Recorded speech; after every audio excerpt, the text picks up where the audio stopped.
मेरे दोस्त को एक ट्रेजिक वेब नॉवेल के असली यंग मास्टर के बॉडी में ट्रांस माइग्रेट कर दिया जाता है और मैं बन जाता हूँ उसका वर्डेड एडिट सिस्टम। हर लाइन में मैं सिर्फ एक पार्ट चेंज कर सकता हूँ। ऑनरफनेज में जब उसे लेने बटर आता है तो वो उसे नीचा दिखाता है। नेथन अपना बैग पैक करने में उसकी हेल्प नहीं करता तो बटर नीचे लग्जरी कार की तरफ वापस चला जाता है। मैं हेड बैग को चेंज करके जंप कर देता हूँ। अगले ही सेकंड स्नोबिश बटर का बॉडी खुद ब खुद विंडो की तरफ भागता है अपनी मर्जी के खिलाफ और वो सीधा नीचे खड़ी लिमुजीन के ऊपर जाकर गिरता है। नेथन हैरानी से कहता है, बटर विल्सन, आप सीढ़ियों से क्यों नहीं गए, सीधा विंडो से जंप कर दिया, सच में बहुत इंपेशेंट हो आप। पूरा ऑनरफनेज स्टंडन रह जाता है। ड्राइवर को मजबूरन बटर विल्सन को पहले हॉस्पिटल ले जाना पड़ता है। ये खबर सुनकर चेन फैमिली को नेथन को लेने के लिए किसी और को भेजना पड़ता है। कार में नेथन मुझसे कहता है, यार ये फैमिली फेवरेटिज्म में तो हद ही पार कर चुकी है। असली मेल लीड को इन्होंने नरक बना दिया। आगे से तुझे पूरा वाइल्ड होकर मेरे लिए स्क्रिप्ट रीराइट करनी है। चिंता मत कर, मजा आएगा। नेथन को जब चेन मैंसियन के लिविंग रूम में लाया जाता है तो वहां फादर चेन, मदर चेन और उसका बड़ा भाई मार्कस सब सोफा के पास बैठे रोते हुए फेक यंग मास्टर एडन को कंफर्ट कर रहे होते हैं। मदर चेन एक नजर नेथन पर डालती है, उसके शेबी कपड़ों को देखती है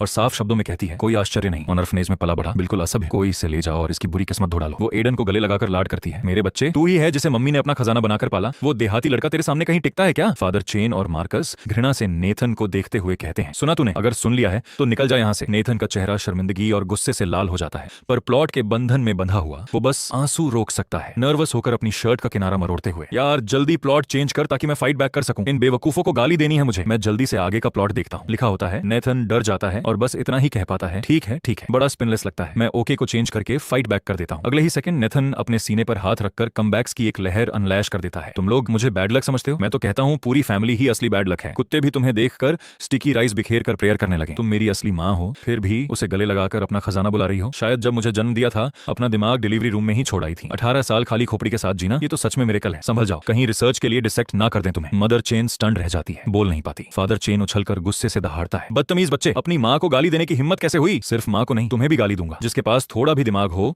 वो अपने बेटे के साथ अच्छा बिहेव करता है, पर तुम्हारा दिमाग शायद वहां फंसा है जहां सूरज नहीं चमकता, क्योंकि तुम एक ट्रैश नामुराद के लिए फादर बन रहे हो और अपने असली बेटे को गाली दे रहे हो। उसके लिए बिजली गिरने से बचना। फादर चेन गुस्से से कांपने लगता है। मार्कस भी फाइट में कूद पड़ता है, टेंट मारते हुए, बदतमीज हरामी, अपनी गंदी जुबान संभाल। मेरी जुबान इतनी गंदी नहीं जितनी तुम्हारी। मार्कस, तुम्हारा रेक्टम सीधा ब्रेन से वायर्ड है क्या? वरना हर बार मुंह खोलते ही गार्बेज कैसे निकलता है? लैक्सेटिव्स लेना बंद कर दो, कहीं अपना दिमाग भी फ्लश ना हो जाए। यार इस पूरी फैमिली में एक भी वर्किंग ब्रेन नहीं है। पता होता तो वापस ही ना आता। कितनी बुरी किस्मत है। लिविंग रूम में सन्नाटा छा जाता है। तीनों नेथन की ब्रूटल इंसल्ट्स सुनकर पैल पड़ जाते हैं। एक पल के लिए किसी को समझ नहीं आता कि जवाब में क्या कहें। एडन खड़ा हो जाता है, आंखें लाल, कहता है, नेथन मुझे माफ कर दो, ये सब मेरी गलती है, प्लीज गाली मत दो। मम्मी, पापा, मार्कस, मैं अभी चेन फैमिली छोड़कर जा रहा हूँ। मैं जल्दी से आगे का प्लॉट चेक करता हूँ। एडन बात खत्म करके पीछे मुड़ता है और रोते हुए दरवाजे की तरफ दौड़ता है। मैं टर्न को चेंज करके स्पिन कर देता हूँ। अगले ही सेकंड एडन अपने हाथ फैलाकर टॉप की तरह घूमते हुए पूरी स्पीड से एग्जिट की तरफ वायरल करने लगता है। मम्मी, पापा, बचाओ, एडन चिल्लाता है, तेजी से घूम